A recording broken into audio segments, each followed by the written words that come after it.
रावलपिंडी में सुबह से होने वाली मूसलाधार बारिश के बायस कई नशेबी इलाके जेर आब आ गए। नालों की सफाई न होने से पानी घरों में दाखिल। जहलम और करीबी इलाकों में तेज हवाओं के साथ मूसलाधार बारिश के बाद सड़कें तालाब बन गई।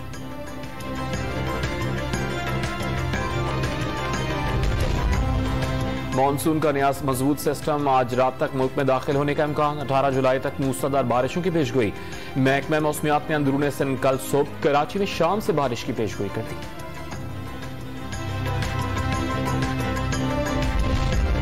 वजीर इत्तलात सिंध का कराची में बारिश का 90% पानी निकालने का दावा। कहा सिर्फ ओल्ड सिटी एरिया और सबमरीन अंडरपास में पानी जमा है, वहां भी मशीनें लगी हुई हैं, शाम तक क्लियर कर दिया जाएगा।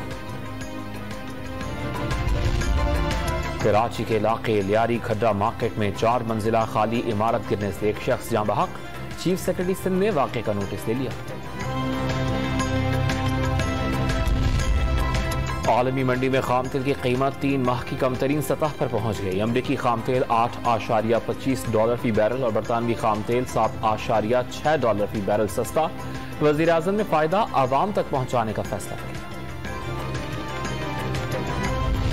मुल्क में कोरोना वायरस से मजीद 236 अफराद मुतासर। 24 घंटे के दौरान कोरोना टेस्ट की मुस्बत शरह 1.55% रिकॉर्ड की गई।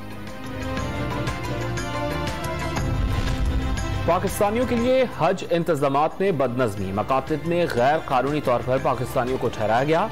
हुज्जाज को पानी की फराहमी के मुआहदे पर अमल दरामद नहीं करवाया जा सका। और पाकिस्तानी सफीर मसूद खान की वाशिंगटन में chairman armed services committee senator Jack Reed से मुलाकात। माशी और सियासी मैदान में बाहमी इश्तराक पर तबादला ख्याल।